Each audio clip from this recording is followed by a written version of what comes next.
ਗੁਰੂ ਰੂ ਪਿਆਰੀ ਸਾਧ ਸੰਗਤ ਜੀ, ਵਾਹਿਗੁਰੂ ਜੀ ਕਾ ਖਾਲਸਾ, ਵਾਹਿਗੁਰੂ ਜੀ ਕੀ ਫਤਿਹ।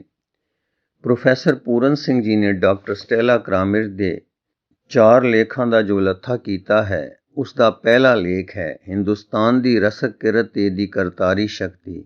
ਆਓ ਉਸ ਦਾ ਅਗਲਾ ਹਿੱਸਾ ਸਰਵਣ ਕਰਨ ਦੀ ਕੋਸ਼ਿਸ਼ ਕਰੀਏ ਜੀ।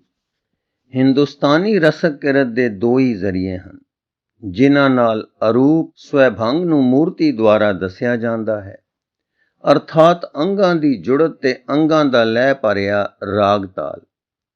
ਮਿਸਾਲ ਦੇ ਤੌਰ ਦੇਖੋ, ਇਹਨਾਂ ਦੋਹਾਂ ਜ਼ਰੀਆਂ ਨਾਲ ਐਨ ਉਸੀ ਤਰ੍ਹਾਂ ਇੱਕ ਬੁੱਧ ਦੇਵ ਜੀ ਦੀ ਤਸਵੀਰ ਬਣਾ ਦਿੰਦਾ ਹੈ ਤੇ ਉਹਨਾਂ ਨਾਲ ਹੀ ਇੱਕ ਰਸਕ ਕਿਰਤੀ ਪ੍ਰਾਗਿਆਨ ਪਰਾਮਿਤਾ ਦੇ ਖਿਆਲ ਨੂੰ ਅਨੁਭਵ ਕਰ ਲੈਂਦਾ ਹੈ।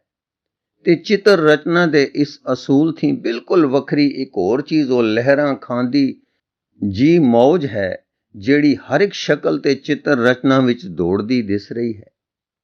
ਜਿੱਥੇ ਕਿਧਰੇ ਰਸਕ ਕਿਰਤੀ ਕਿਸੇ ਜੀਂਦੀ ਸ਼ੈ ਨੂੰ, ਚਾਹੇ ਇਨਸਾਨੀ ਹੋਵੇ, ਚਾਹੇ ਬਨਸਪਤੀ ਦੇ ਜੀਵਨ ਦੀ ਚੀਜ਼ ਹੋਵੇ, ਚਾਹੇ ਉਹ ਇੱਕ ਅਮਲ ਦੀ ਜ਼ਿੰਦਗੀ ਦੀ ਕੋਈ ਚੀਜ਼ ਹੋਵੇ, ਮੂਰਤੀਮਾਨ ਕਰਨਾ ਚਾਹੁੰਦਾ ਹੈ, ਉੱਥੇ ਹੀ ਇਹ ਲਹਿਰ ਦੀ ਜੀ ਮੌਜ ਦੀ ਰੂਪ ਵਿੱਚ ਉਹ ਇਸ ਜੀਣ ਨੂੰ ਦੇਖਦਾ ਹੈ।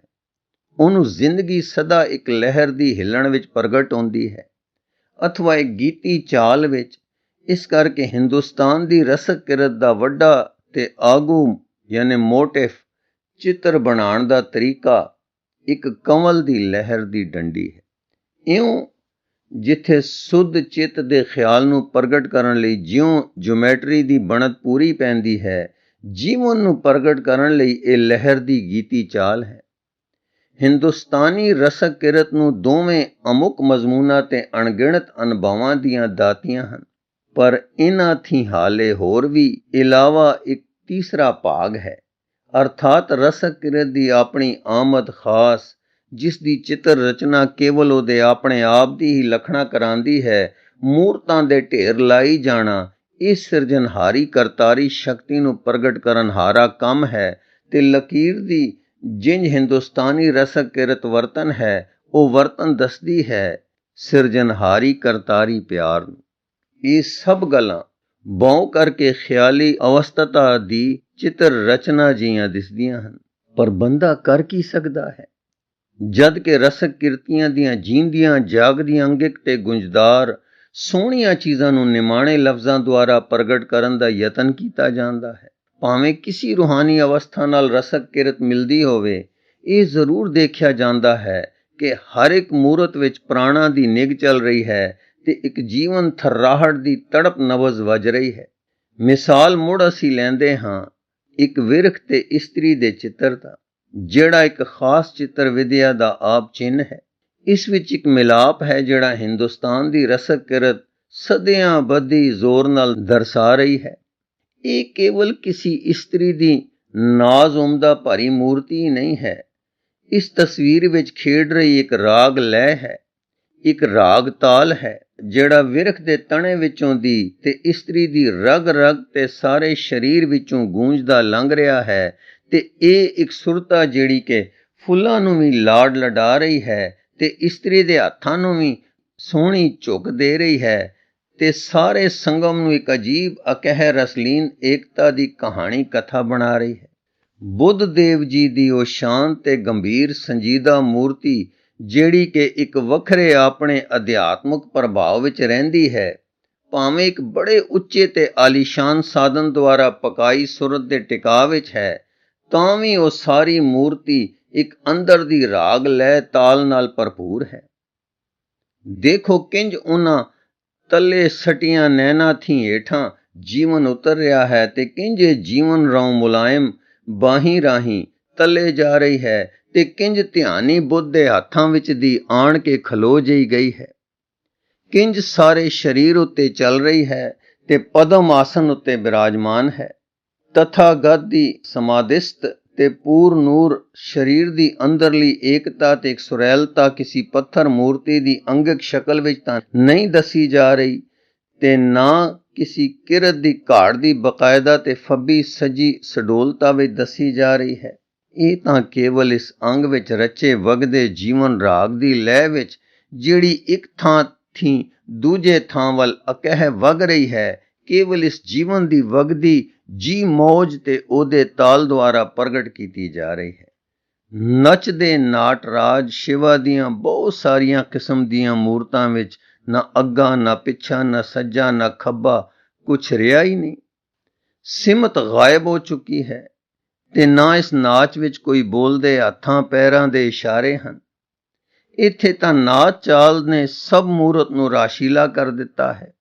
ਇਹਨਾਂ ਕੇ ਥਾਂ ਦੀਆਂ ਪ੍ਰਾਕਿਰਤਕ ਸਿਮਤਾਂ ਤੇ ਕਾਲ ਦਾ ਉਹ ਪਲਛਿਨ ਦੋਵੇਂ ਗੁੰਮ ਰਹੇ ਹਨ, ਕਿਉਂਕਿ ਉਸ ਨ੍ਰਿਤਯ ਚਾਲ ਨੇ ਹੀ ਕਾਲ ਨੂੰ ਸਭ ਸਿਮਤਾਂ ਨਾਲ ਭਰਪੂਰ ਕਰ ਦਿੱਤਾ ਹੈ।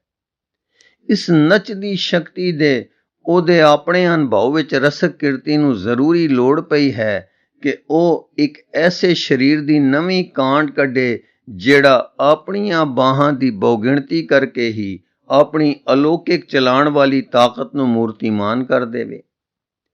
ਇਹ ਬੇਆਰਾਮ ਪੂਰਨ ਜੀ ਹਿਲਨ ਅਥਵਾ ਚਾਲ ਜਿਹੜੀ ਕੁੱਲ ਸੰਭਵ ਚਾਲਾਂ ਦਾ ਪੂਰਾ ਇਜ਼ਹਾਰ ਹੈ ਤੇ ਇਉਂ ਇਸ ਦੇ ਆਪੇ ਵਿੱਚ ਹਰ ਪਾਸਿਓਂ ਐਨ ਪੂਰੀ ਤੁਲੀ ਸਪਤਾ ਐਸੀ ਆ ਗਈ ਹੈ ਕਿ ਆਪਣੀ ਸਦਾ ਦੀ ਹਿਲ ਵਿੱਚ ਹੀ ਉਹ ਇੱਕ ਅਹਿਲ ਸਮਾਧੀ ਹੋ ਰਹੀ ਹੈ।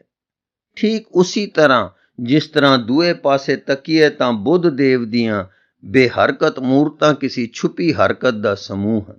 ਹਿੰਦੁਸਤਾਨ ਦਾ ਰਸਕ ਕਿਰਤੀ ਜੀਵਨ ਦੀ ਇਸ ਅੰਦਰਲੀ ਚਾਲ ਤੇ ਮੋਹਿਤ ਹੋਇਆ ਹੈ ਤੇ ਇਸ ਅਜੀਬ ਹਰਕਤ ਦੇ ਸੋਹਣਪ ਨੇ ਉਸ ਦੇ ਦਿਲ ਤੇ ਕਬਜ਼ਾ ਪਾਇਆ ਹੋਇਆ ਹੈ। ਉਸ ਘੜੀ ਮੂਰਤ ਨੂੰ ਜਿਹਦੀ ਆਖਰੀ ਕਿਸਮਤ ਇਹ ਹੈ ਕਿ ਉਹ ਨਿਰੋਲ ਸੁਖ ਵਿੱਚ ਜਾ ਕੇ ਟਿਕੇ, ਇਹ ਕਿਰਤੀ ਐਸਾ ਰੂਪ ਦਿੰਦਾ ਹੈ ਜਿਸ ਵਿੱਚ ਉਹ ਕੁੱਲ ਨਿੱਕੀਆਂ ਤੇ ਵੱਖਰੀਆਂ ਜੁਜ਼ਵੀ ਜੀਵਨ ਹਰਕਤਾਂ ਨੂੰ ਇੱਕ ਐਸਾ ਜੋੜ ਕਰਦਾ ਹੈ ਕਿ ਹਰਕਤ ਸਮਾਧੀ ਹੋ ਜਾਂਦੀ ਹੈ। ਸਟੂਪਾ ਉਹ ਹਿੰਦੁਸਤਾਨ ਦਾ ਖਾਸ ਯਾਦਾਸ਼ਤੀ ਇਮਾਰਤ ਹੈ ਜਿਹੜਾ ਜ਼ਮੀਨ ਉੱਤੇ ਇੱਕ ਅੱਧੇ ਨਾਰੰਗੀ ਸ਼ਕਲ ਗੋਲੇ ਵਾਂਗ ਹੋ ਕੇ ਆਰਾਮ ਕਰ ਰਹੀ ਹੈ। ਇਹ ਉਹੋ ਜਿਹੀ ਚੀਜ਼ ਹੈ ਜਿਸ ਤਰ੍ਹਾਂ ਮਿਸਰ ਵਿੱਚ ਤਿਕੋਣੀ ਸ਼ਕਲ ਦੇ ਪਿਰਾਮਿਡ ਯਾਦਾਸ਼ਤੀ ਇਮਾਰਤਾਂ ਹਨ ਤੇ ਵੇਖੋ ਇਹਨਾਂ ਦੋਹਾਂ ਦੇ ਬਣਾਉਣ ਦੇ ਅੰਦਰਲੇ ਖਿਆਲਾਂ ਵਿੱਚ ਕਿੰਨਾ ਅੰਤਰ ਹੈ ਤੇ ਵੱਖਰਾਪਨ ਹੈ। ਜਦ ਆਮੋ ਸਾਹਮਣੇ ਰੱਖ ਮੁਕਾਬਲਾ ਕਰੀਏ ਤਦ ਫਰਕ ਇੰਨਾ ਕੁਝ ਦਿਸ ਰਿਹਾ ਹੈ। ਮਿਸਰ ਵਿੱਚ ਉਹ ਚਾਰ ਤਰਫੀ ਪਿਰਾਮਿਡ ਆਪਣੀ ਠੀਕ ਸੂਰਤ ਵਿੱਚ ਆਪਣੀਆਂ ਸਿੱਧੀਆਂ ਉੱਠਦੀਆਂ ਜਾਂਦੀਆਂ ਲਕੀਰਾਂ ਰਾਹੀਂ ਆਪਣੇ ਸ਼ਿਖਰ ਵੱਲ ਇਸ਼ਾਰਾ ਕਰ ਰਿਹਾ ਹੈ, ਇੱਕ ਉਚਾਈ ਵੱਲ ਜਾਂਦੀ ਸਿਧਾਈ ਨਾਲ ਆਪਣੀ ਚੋਟੀ ਦੱਸ ਰਿਹਾ ਹੈ ਤੇ ਹਿੰਦੁਸਤਾਨ ਵਿੱਚ ਦੂਏ ਪਾਸੇ ਤੱਕੋ ਤਦ ਇਹਨਾਂ ਸਟੈਪੂਆਂ ਵਿੱਚ ਇੱਕ ਮੁੜ ਗੋਲਿਆਈਆਂ ਵਿੱਚ ਫਿਰਦੀ ਤੇ ਮੁੜ ਘੁੰਮਦੀ ਇੱਕ ਅਜੀਬ ਚਾਲ ਦੀ ਚੱਲਣ ਹੈ ਤੇ ਇਹ ਚਾਲ ਸਾਨੂੰ ਹੋਰ ਕਿਧਰੇ ਨਹੀਂ ਖੜ ਰਹੀ ਹੈ, ਮੁੜ ਇੱਕ ਦਾਇਰੇ ਵਿੱਚ ਚੱਕਰ ਖਵਾ ਰਹੀ ਹੈ। ਇਉਂ ਹਿੰਦੁਸਤਾਨੀ ਮੂਰਤ ਦਾ ਸਿਰਜਣ ਕਰਨਹਾਰੀ ਧਾਤ ਇਹ ਇੱਕ ਜੀਵਨ ਚਾਲ ਹੈ, ਇੱਕ ਹਿੱਲਣ ਹੈ ਤੇ ਇਹੋ ਚਾਲ ਦੋਵੇਂ ਹਿੰਦੁਸਤਾਨ ਦੀ ਇਮਾਰਤੀ ਕੰਮਾਂ ਤੇ ਚਿੱਤਰ ਉਨਰਾਂ ਦੀ ਜਿੰਦ ਨੂੰ ਸਿੱਧ ਕਰਦੀ ਹੈ ਤੇ ਇਸੀ ਨਾਲ ਧੁਰ ਅੰਦਰ ਦੇ ਦਿਲ ਦੀਆਂ ਗੱਲਾਂ ਪ੍ਰਗਟ ਕੀਤੀਆਂ ਜਾਂਦੀਆਂ ਹਨ। ਇਹ ਅੰਦਰ ਦਾ ਰਾਗ ਇਸ ਰਸਕ ਕਿਰਤੀ ਦੀ ਕੁੱਲ ਕੁਦਰਤ ਦੇ ਰੂਪਾਂ ਵਿੱਚ ਵਿਆਪ ਰਿਹਾ ਹੈ ਤੇ ਉਸ ਲਈ ਕੀ ਮਨੁੱਖ ਤੇ ਕੀ ਕੁਦਰਤ ਇੱਕੋ ਮੁੱਲ ਦੀਆਂ ਚੀਜ਼ਾਂ ਕਰ ਰਿਹਾ ਹੈ, ਪਰ ਉਲਟੀ ਤਰ੍ਹਾਂ ਦੇ ਅਰਥ ਵਿੱਚ। ਸਿਰਫ ਜਿਹਨੂੰ ਇਹਨੂੰ ਦੋਹਾਂ ਵਿੱਚੋਂ ਲੈ ਕੇ ਉਹ ਆਪ ਅੰਦਰੋਂ ਕੱਢੇ ਰੂਪ ਵਿੱਚ ਮੂਰਤੀਮਾਨ ਕਰਦਾ ਹੈ, ਉਹਦੇ ਰਸਕ ਮਨ ਲਈ ਕੋਈ ਮੈਨੇ ਖੇਜ਼ ਚੀਜ਼ ਹੈ। ਇਹਦਾ ਕਾਰਨ ਇਹ ਹੈ ਕਿ ਉਹਦੀ ਅੱਖ ਕੁੱਲ ਕੁਦਰਤ ਨੂੰ ਪ੍ਰਾਣਧਾਰੀ ਤੇ ਖਾਲੀਪਣ ਦੀ ਰਹਿਤ ਦੇਖ ਰਹੀ ਹੈ, ਸਭ ਥਾਂ ਚੇਤਨਿਆ ਨਾਲ ਭਰੀਪੂਰ ਦੇਖ ਰਿਹਾ ਹੈ ਤੇ ਇਸ ਕਰਕੇ ਉਹਦਾ ਰਸਕ ਕਿਰਤ ਦਾ ਕੋਈ ਵੀ ਕੰਮ ਹੋਵੇ ਸਭ ਹਰ ਤਰ੍ਹਾਂ ਐਨ ਜਿੰਦਾ ਤੇ ਅੰਗਿਕ ਹੋਣਾ ਜ਼ਰੂਰੀ ਹੈ। ਇਹ ਕਿਰਤੀ ਕੋਈ ਥਾਂ ਖਾਲੀ ਨਹੀਂ ਛੱਡ ਸਕਦਾ ਤੇ ਕੋਈ ਮੂਰਤ ਐਸੀ ਨਹੀਂ ਬਣਾ ਸਕਦਾ ਜਿਸ ਵਿੱਚ ਜੀ ਪ੍ਰਾਣ ਤੇ ਅੰਦਰ ਦੀ ਪਰਿਪੂਰਨਤਾ ਦੀ ਲਖਣਾ ਉਹ ਨਾ ਕਰਾਵੇ।